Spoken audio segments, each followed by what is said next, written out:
Hallo liebe Erdlinge, hallo liebe noch nicht Veganer. Heute habe ich im Interview Jack Lakishon aus Kenia von den Maasai Mara. Und das Interview wird auf Englisch stattfinden, aber ich mache im Nachhinein Untertitel darunter und hoffe, dass das so für alle funktioniert. Welcome, Jack. I'm happy to see you again. Yesterday we tried, but we had technical problems, so we do this interview the second time now. Yeah, welcome to the interview. Thank you so much, Tim. Yesterday we had some troubles, but today we are going to move on, and hopefully things will work today on. And it is so much my pleasure to connect with you. And we are ready. I'm ready for the interview, and there we go. Great. Jack, on your Facebook page, it says you're a community leader of the Maasai Mara, you are wildlife protector and environment conservatist. What is it you do in your everyday life? What is your work? What are you doing? That's a very good question. Thank you so much, Tim. And to start with, I am Jack Lakishon from the Maasai Mara. And I am the Maasai community leader, as well as a young man. What I do personally is that I'm a local tour guide, as well as by professions in the Maasai Mara in a camp, which is known as Base Camp Explorer Kenya. That's where I have been working before COVID-19 has hit the world, before everybody is sent back home. I do also a lot of conservation work when it comes to environment, when it comes to wildlife. I do as well, and this is all my passion. This is what I've studied as well in college. And as far as conservation is concerned, the Maasai Mara hosts the most iconic wildlife in Africa, which includes the big 5 animals and other animals in the ecosystem. And this is a place whereby it is holding the hearts of the world when it comes to some special species that are found on this earth. And in this case, it is so important for us to focus on the wildlife and environmental conservation, as well as fighting against the climate change. I do conservation education in schools among the students, whereby I lead tree planting activities, not only in the Maasai Mara, but some in Nairobi, also some part in the Western Kenya. Do the young people programs as well as kids through the ecological trips to make them understand and develop the skills and knowledge of nature conservation, so that as young people, they can learn to conserve the natural resources that are available at this time. As we know that, as I believe personally, that young is the change, and the future is in the hands of young people. And if we inspire young people at this moment, as far as being responsible citizens, not only in Kenya, but citizens of the world, actually we will have secure the future, because it is so much effective to make a change among the young people compared to make a change among our parents, because they're already old and the years are moving on, but now the future lies in our hands. So that is what basically I do, as well as when it comes to conservation, I also do global matches for elephants, for rhinos, and all the endangered species. We can also help the people of Mara to be the local conservationists, to be wildlife watchdogs. I do also conservation education when it comes to students. I have worked through this, or a volunteer through Giraffe Center, which is in Nairobi, and also participated at David Sheltree, where we have elephants orphanage in Nairobi, whereby I have taken a step, and even right now I have some orphans of the elephants that actually acting as their parents, whereby I have to pay to register in a certain amount in a year, so that these elephants can be nurtured before they are released into the wild. And I also lead tree planting activities in the Maasai Mara, and we do this both in the community land, in the parks, because when it comes to parks, you can also find that we have some desertification. And for us to hold or for us to protect the wildlife, we have to protect the ecosystem. We have to ensure that these animals, they have habitats for them to survive. So that's what I do, as well as fighting the climate change. In the Maasai Mara, when it comes to environmental conservation, as far as cleaning our local centers, cleaning the parks, removing all the plastic bags, plastic bottles, and we can use these through some companies where we can give them so that they can be recycled. And this is also one way of fighting the climate change.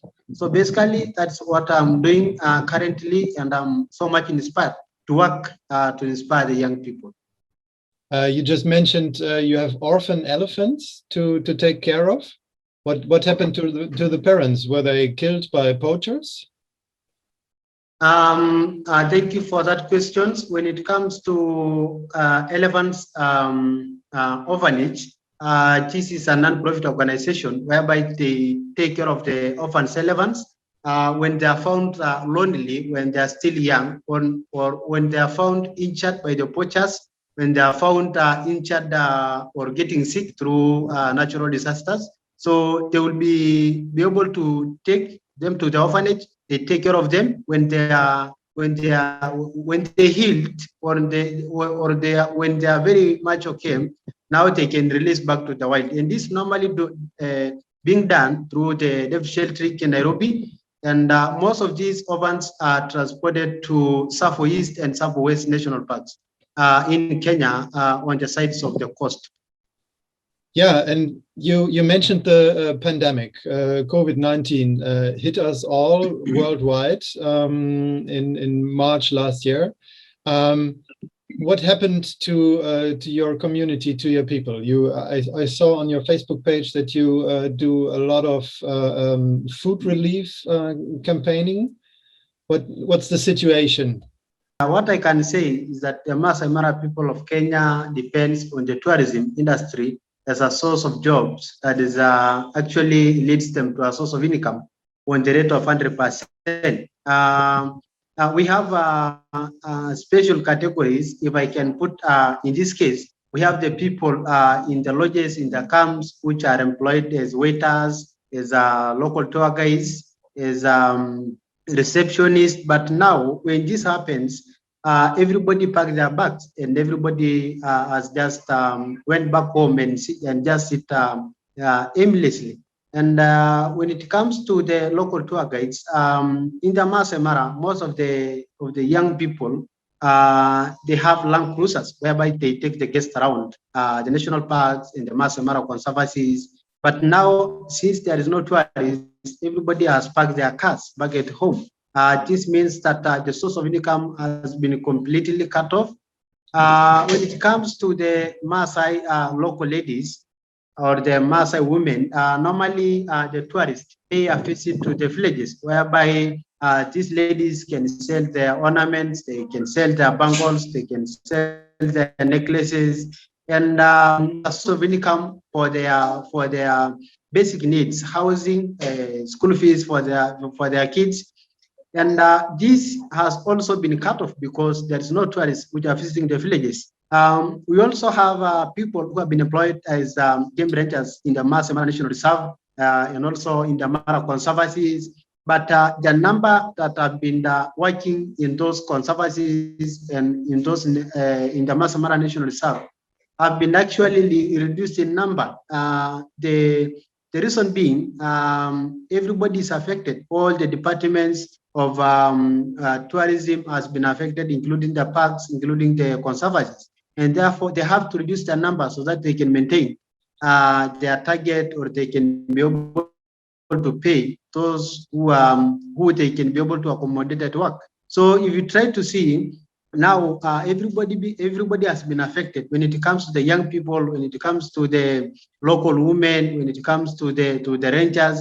Now everybody went back home, and this means that there's no source of income at all. And many families are actually and health crisis, as well as facing a lot of hunger and starving. And this has made me to raise awareness and calling upon the world to join us as a global family, so that we raise funds and we'll be able to deliver food in these families in the Maasai Mara. That is exactly what has made me to do this. And up to now, Maasai Mara is a very large area, and I can tell you that I have been doing this mission for the last 1 year, 15 months. And up to date, I have not reached to the end. Some people are there whom I have not been able to visit since I started the food relief mission. So this is actually what is happening, and people are staying at home. People do not have any income. If people are able to access even the local shops, they can access it, but they do not have a source. They do not have any money to buy food. At the same time, the fluctuation of goods and services has risen up because of the economic rampant by the pandemic. And this has brought people in dilemma, not knowing what to do, not knowing what to survive with. So this actually has made me to take an action and raise awareness and do a campaign. And this is what I'm doing in Facebook through the GoFundMe account. Mm-hmm. So right now, or since the last 15 months, you don't have income because there are no tourists, and without money, people can't buy food. So they are threatened by starvation. They're going hungry, and without your food relief mission, people would die of hunger. Is that right? Yes. What I fear right now is that I fear that hunger and starvation can even kill even more people more than the pandemic. Yesterday, you mentioned that out of this emergency, people try to find sources of income, and they go poaching. They steal sand from the river to sell, and they do charcoal burning. Could you tell us more about this? That is a very good question, and thank you for asking about it. Since now everybody is looking a way to survive, life is very important, and people are looking the best way to provide food for themselves. If any natural disaster comes, people always find an alternative way to survive. But according to the pandemic, in the Maasai Mara people, they have adopted some ways of earning income, even though these ways are actually very illegal in some ways. At the same time, it is a way of affecting the environment and also affecting the wildlife. Because one, people are being attempted to do poaching as a way of relying food. People can kill the wild animals when it comes to the antelopes, when it comes to giraffes. Now people are being tempted to survive through poaching, which is very much illegal, which is very much dangerous for the wildlife. And at the same time, we have another way whereby people are looking ways to survive through charcoal burning. This is also another legal activity in the country. And people are getting into the Maasai Mara ecosystem, cutting down the trees, burning charcoal, and selling as a source of income, which is also affecting the Maasai Mara ecosystem. And once this is happening, and then it means it leads some species to get extinct, including birds, including animals, including the elephants, just as what people are doing. At the same time, along the Maasai Mara rivers, now people are getting into the river, fetching the sands, selling to trucks day and night, including even risking their lives to go deep into the waters and fetch the sands on the water table, which is also another ecosystem for some animals like fish, like crocodiles. So these animals also are being forced to move out of water, which is their habitat, and move into the land, which is also leads to be endangered.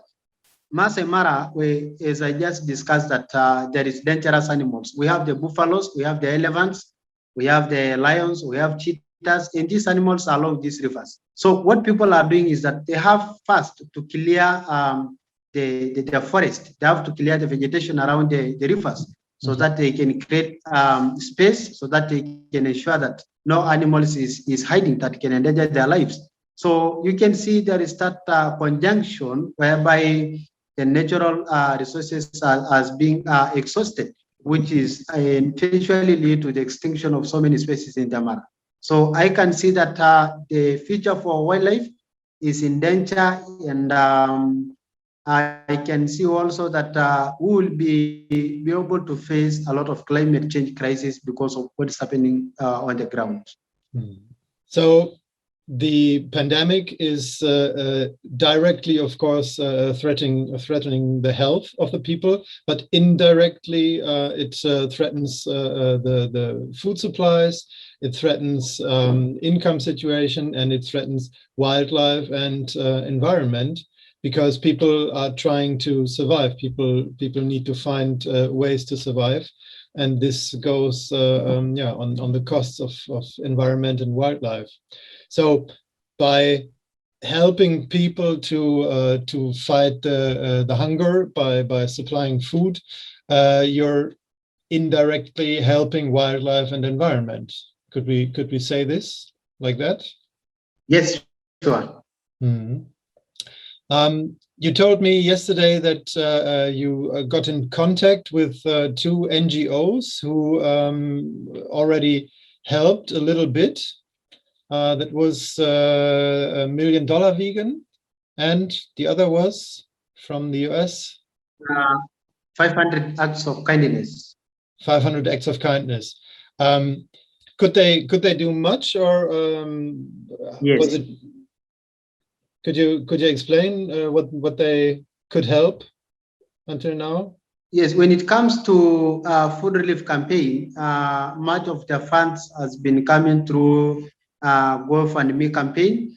Mm-hmm. And so far, I have received two organizations from the US who have chipped in to support in one way or the other.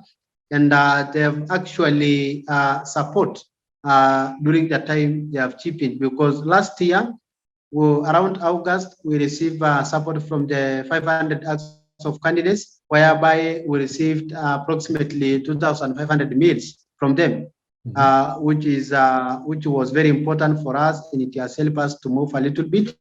Last year also, we received support from $1 Million Vegan from the US, who donated twice last year, whereby we have been able to receive 50,000 plant-based meals for the Maasai community. This year, in the beginning of this year, on February, we were also able to receive the support for the $1 Million Vegan once again, and they were able to donate 25,000 meals. So these are the two organizations that are stepping so far to support during the 15 months we have been doing food relief campaign.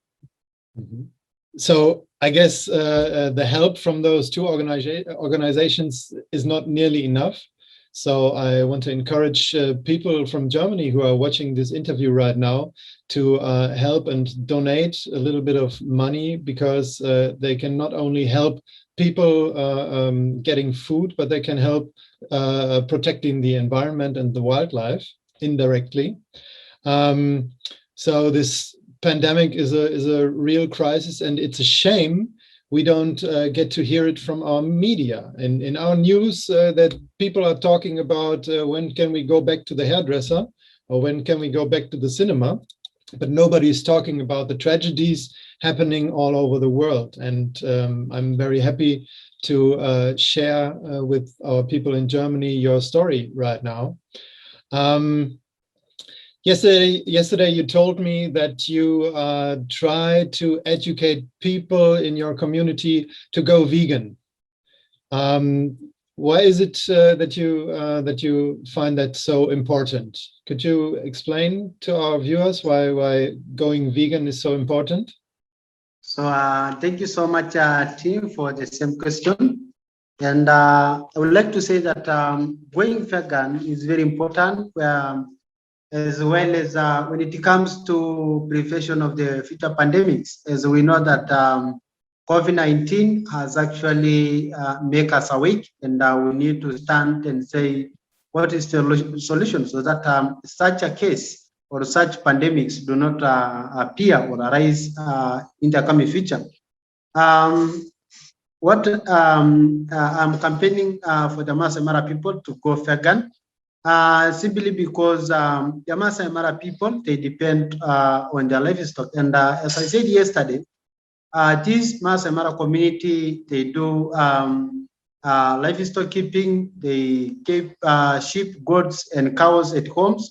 And right now, when there is so much difficulty when it comes to food, these people are going back and take blood from the cows, they take blood from the sheep, from the cow, from the goats as a way of surviving.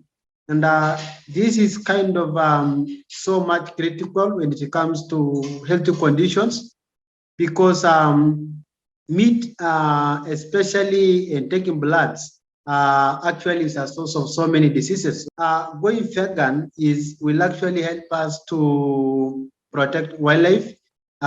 People may not be able to think of going back and poach for wildlife. People may not be able to think and depend when it comes to the endangered species in the Maasai Mara. So going vegan is actually very important, and is also an alternative way whereby the Maasai people can survive. Because as you asked yesterday, what could happen if tourists stop moving around the world? Will that be the end of the Maasai people? That is no. The best thing is everybody can be able to move out of the house and make green gardens and grow vegetables. And this actually can be a long-term process of surviving in the Maasai Mara community. But now the main reason is that it will lead to the protection of wildlife, both the domestic and also the wildlife, the wild animals. So this is very important as a way of preventing the future pandemics. And that's why I am going vegan, and that's why I'm campaigning for the Maasai Mara people to go vegan. And it will be so much helpful. I'm getting some challenges when it comes to veganism campaign, because people could ask what will happen if no tourists and we cannot have income to access food. Then if we don't go back to eat our animals, to drink their bloods, as well as depending some animals in the wild for meat. So it's a very critical questions. And this means that some of the people do not worry so much, because we have the wild animals and we have the domestic animals whereby they can go back and depend for food. I also believe that when it comes to animals, slaughter is kind of harassing the animals. Animals just feel pain like human beings. So it's kind of a process of harassing. It's not a way of treating the animals. Could be better if they can do an exchange. Yeah, it's a strange world. You who are depending on animals to survive, because you can't buy plant-based food, you can't get it on the markets because you have this crisis. You try your best to go vegan and to make the community go vegan. And people in Germany who can have everything in the supermarket every time, they're telling me I can't go vegan because I don't know what to eat. This is so strange. So I want to encourage people in Germany to think about what other people in other parts of the world are going through, just because we are eating meat here in Germany and in the industrialized nations. It's very resource intensive. It destroys our climate. It causes pandemics. World hunger is deeply connected with growing food only for animals. And yeah, I think it's a very important thing that we understand this, and that we stop. I mean, we in the industrialized nations stop, wasting so much resources, so that there's enough for other people, for all the people in the world. Jack, I just try to think into the future. When people finally understand that taking a plane to fly to Africa is not good for the climate. I mean, apart from the lockdown, from the pandemic, people could someday understand that flying is not good, and so tourism would cease to exist.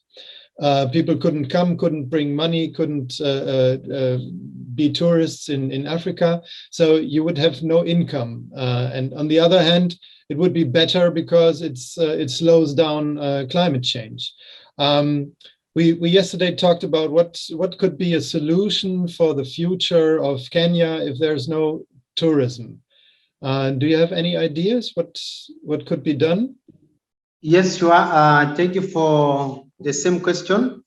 And I'm so happy to share that we must think beyond because we have to think how to survive. And if it happens that people understand that traveling through the atmosphere could lead to the climate change, there is maybe 3 ways whereby I can propose or I can see as a way forward. One, we have the green gardens, whereby the community have to be educated on farming. People can grow crops in their land. People can grow green gardens around their houses, so that people can access even the simple foods like vegetables, like oranges, like onions, that is also available in the market. And through these green gardens, if they can start and grow, it will reach a level that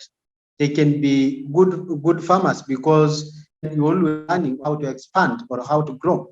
And once this is happening, I can say that the Maasai Mara can be the leading county or the leading region that can expose all this, because the Maasai have very big tracts of land, whereby if they decide even to grow something like maize, they can be able to export outside the country through the Kenyan government guidelines or through the Kenyan businesses guidelines. So this could be one way, even though when it comes to green gardens, when it comes to farming, the Maasai Mara people found a difficulty because, as I say, we host the most frequent wildlife in Africa. And normally we have the African elephants, which are actually not friendly to such farming activities. And elephants are very destructive, and they always do destruction to those who have been able to attempt to do farming. Mm-hmm. They always get a great loss because of the animals. So this will lead in a very high rate of 100% what is called human-wildlife conflict, because now people will come in contact directly with the wildlife because of the farming activities. We also have another projects like tree planting, as I spoke yesterday. At the same time, as we look on how to fight the climate change, tree planting is the best option that is currently moving the whole world. When it comes to tree planting, the Maasai Mara, as I said, contains very big tracts of land that belongs to the community, and that tree planting can be done in such plains, because we have even more than 2,000 acres of land without any tree. So if this can be turned into forest, then it will be another way of earning, because you have to start tree nurseries, you have to sell it out, you have to move it and plant and show those who do not know how to grow and take care of the trees. And through these ways, kind of businesses can also develop, because start from the tree nursery, you have to have those people who can be able to plant the seeds, those people who can water, those who can pump water from the rivers or from the boreholes for the tree, for watering the trees, people who can transport where the trees are needed. So it's kind of a business, and is also a way of fighting the climate change. Secondly, we also have things to do like recycling of waste.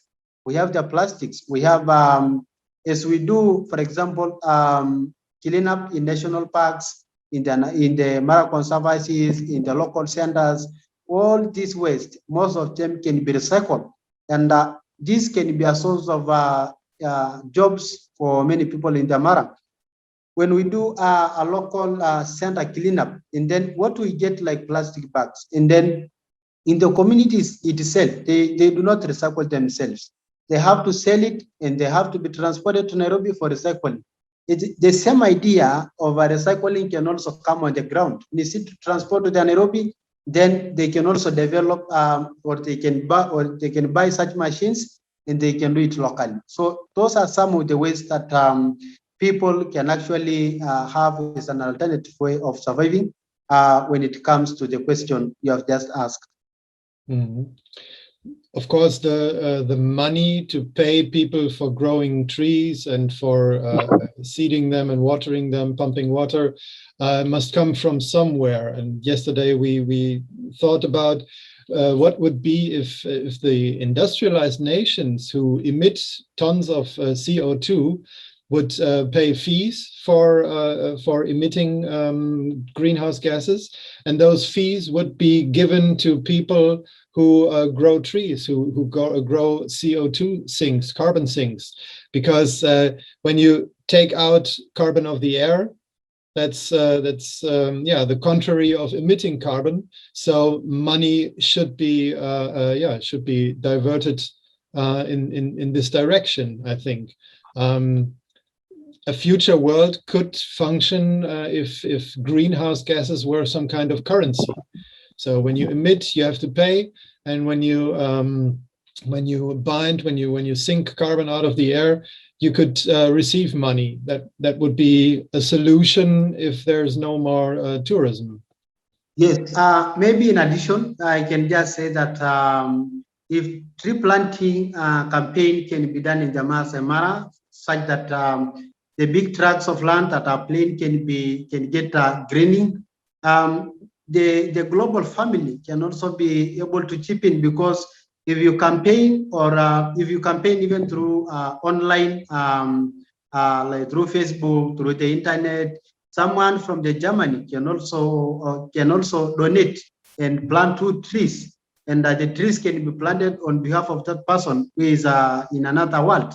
So it's also a way whereby the global family can come together and make, for example, the Maasai Mara a green land. So can also be a source of income in that way when people decide to plant trees, when they can donate 2 trees, 1 tree, family forest, that can be done as well. Yeah, that's a great idea. For example, as present for birthday, give a friend a present with a certificate. With this certificate, we planted a tree in Kenya. That's a great idea. Yeah, if the politicians are not fast enough with distributing the fees for carbon emissions. Yeah, a big problem in growing trees, of course, is having enough water to water them. And there again, we come back to veganism, because the animal agriculture is using most of the world's fresh water. And so going vegan too helps us to save water, which we urgently need to grow trees and to reforest the earth. Maybe before we move on, I can just add on something else. Because you have talked about the droughts, the source of water. The Maasai Mara also experience such kind of long droughts, whereby sometimes it forces people to move from one place to another, searching for fresh water, fresh pastures for their livestock. People are actually starting to learn about boreholes, and right now this is happening majorly on the side of conservancies, whereby the idea has been brought up. There is boreholes, and the community and the wildlife are benefited directly in the boreholes as a source of water. So when it comes to the drought or the green gardens or tree planting projects, boreholes can be used as a source of water during the dry season, as well as through Mara rivers protection against sun fetching. and also against the burning charcoal, and also against the cutting trees along the Mara rivers as a way of creating more space for self-protection. And once this can also be done along the Mara rivers to ensure that they are well protected, trees are planted along the Mara rivers. This means that it takes so long for these rivers to go dry when there is much trees along the Mara. So those are some of the ways that can also be focused to ensure that there is always water around the Mara ecosystem. Yeah, trees are water pumps, and they help store water in the roots and in the tree trunks, and they bring the water into the air so there's rain again. Yeah, trees are very, very important. As you can see in the rainforest, the more trees are cut down and burned down, the less rain falls there. Yeah. Let's talk another topic. You also fund the education of young girls and young women in your community. Why is that? Why is it so important that young women are empowered with education and given the rights to decide for themselves what to do and when to get pregnant, for example? So thank you for your question. As I said yesterday, I'm also focusing on helping the girls, especially from the Maasai Mara community. And I'm running a different GoFundMe on Facebook to ensure that I'm raising the funds to take girls back to school. And maybe just to explain a little bit and why this is happening or why I have focused to do this is because in the Maasai Mara community, girls' education is not so much valued. Girls are allowed to get into early marriages and the education are undermined because in the Maasai Mara community, they believe that ladies or girls are born to be married and find their families and grow their kids. This is majorly what we have as a belief as a community, and this is what I'm fighting against it to ensure that girls are empowered. Girls also get educated because they are part of the future generations. In this essence, ladies or women in the Maasai Mara, they have specific roles or the responsibilities that are recognized as part of their work. One, their work is to build their houses, to cook for their husbands, to take care of the cows, looking after the cows, after the sheep, and just stay aimlessly in the village. But the world is changing, and it's good for us to change as well on how things are going.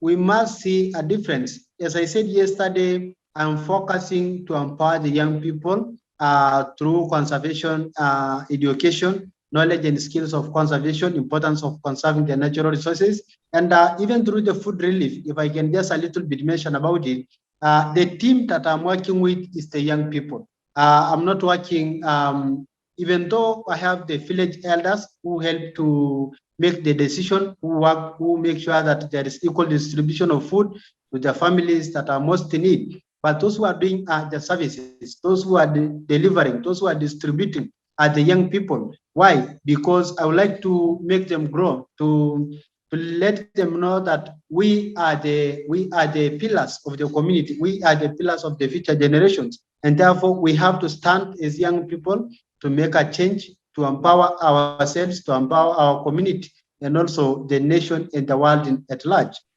So on the same essence of girls' education, they can also be leaders. They can also be co-decision makers. And they can be also source of income in their families, because when girls are educated, they get jobs, and when they are married, they can also be source of helpful in their families. They can as well get jobs. They can feed their families.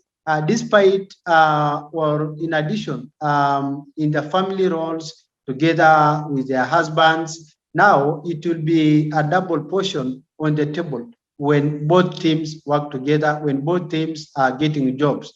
So going against the spirit of education that is being undermined among girls in the Maasai Mara community. And that's why 95% of the young people I'm working through the food relief programs are the girls, because I'm trying to open up their eyes, open up their ears, open up their minds, and let them know that you are so important and you deserve to get education so that we can be able to come back and help our community. So that's why I'm raising a lot of campaign to ensure that those who are not getting opportunity to school, I can pay for their school fees. I can help them to get school uniform so that they don't stay in the villages. In the Maasai Mara community, when a girl reaches even 12 years, they assume they are ready to be married.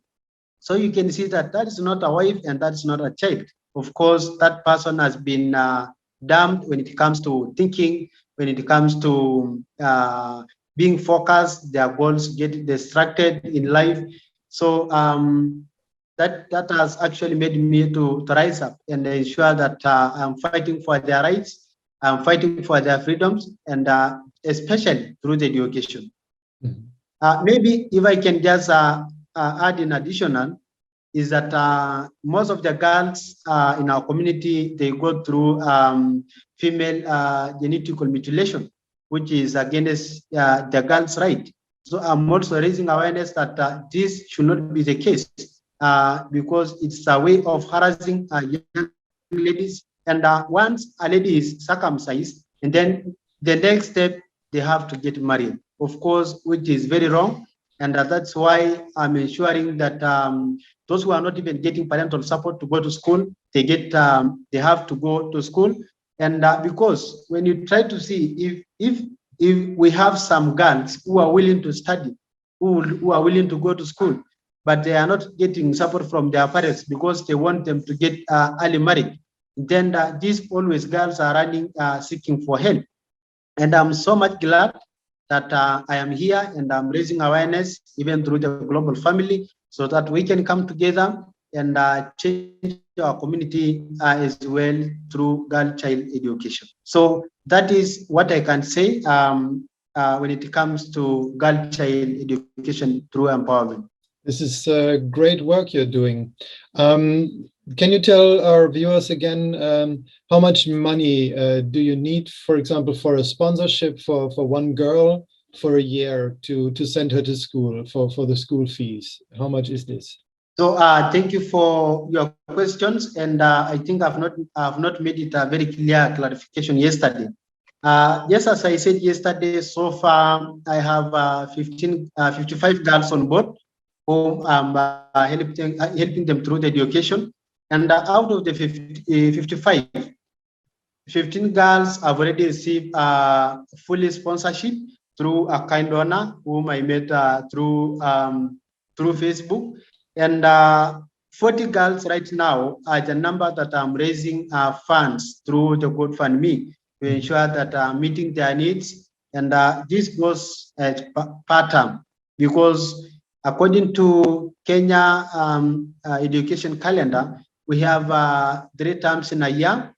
One, the first term starts from January to April, and the second term starts from March to August, May to August, sorry.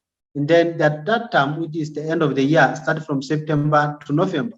So that is the cost of one girl to school. And $3,300 I mean, as I said yesterday, is for one girl.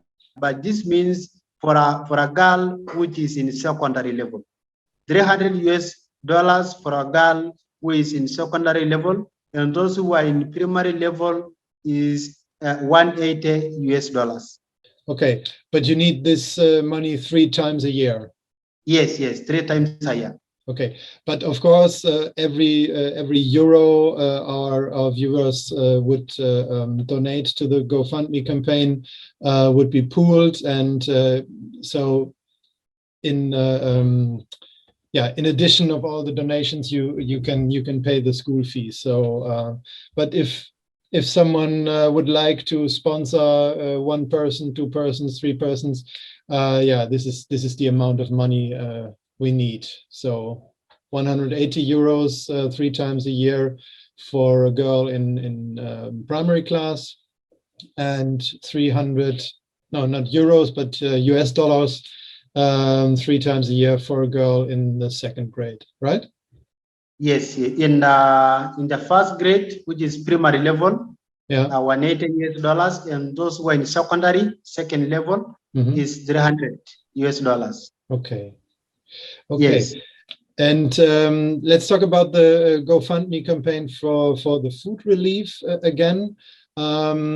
You said, as I recall, for a family of 3 persons, you need $18 US per month to feed them. And for a family of 5, you need 35 US per month. Yes, sorry, there is a little correction. I said yesterday for a family of 3, and then $18 US for a family of 3, and then $25 US for a family of 5. Both of them approximately for a month. 25, not 35. Okay. Yes. So for German people, this is not very much money, especially viewed on a month, because when we go out and buy 5 coffees, it's the same amount of money. So I want to encourage people to spare some coffees and donate the money to Kenya, because feeding the people there is first and foremost a humane deed, and it helps people not starving. And indirectly, it helps our nature and our planet and our future and the wildlife to be protected from people in need who are desperately searching for ways to survive. So if we feed the people, we can prevent them from doing harm to the environment. I thank you very, very much, Jack, for your kind words, for your work, for everything you do. It's a pleasure talking to you again today. We had the same interview yesterday, but unfortunately the computer didn't record it.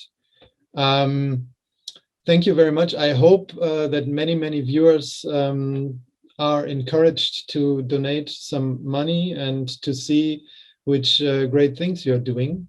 And the last thing I want to say is, even if you can't send money because you don't have enough and it's not possible for you, going vegan is the most important thing you can do, because you can slow down climate change, which is affecting people in the most affected areas around the equator. You can prevent new pandemics from being created, so you can prevent future crises like these. You save water if you go vegan, because water is a very important resource for planting trees, for growing new wildlife habitats, for growing carbon sinks. So going vegan is the first and effective way to help. And of course, for direct and immediate help, we can use all the money we could spare for feeding the people in Kenya. So thank you again, Jack. I want to give you the last words in this interview. What would you like to say to our viewers in Germany? Thank you so much, Tim, for this moment that we have been having yesterday and today. And maybe what I have to tell the people in German, that let us go vegan, let us fight the climate change, let us prevent the future pandemics. And we can only do this through climate change, fighting against the climate change and going vegan. And also for those who are able to chip in and support our programs, for those who are interested to support girl child education, you have this opportunity. For those who are able to support food relief, you have this opportunity, and let us stand together as a global family, because I believe that when we come together, great things happen. When we come together, we can change the world. Thank you very much. Yes, thank you. Asante sana, Jack. Karibu sana team. Thank you. Karibu Bye-bye. is welcome. Kwaheri, bye. Swahili. Kwaheri. Swahili. Bye-bye. Thank you. Bye bye. Thank you.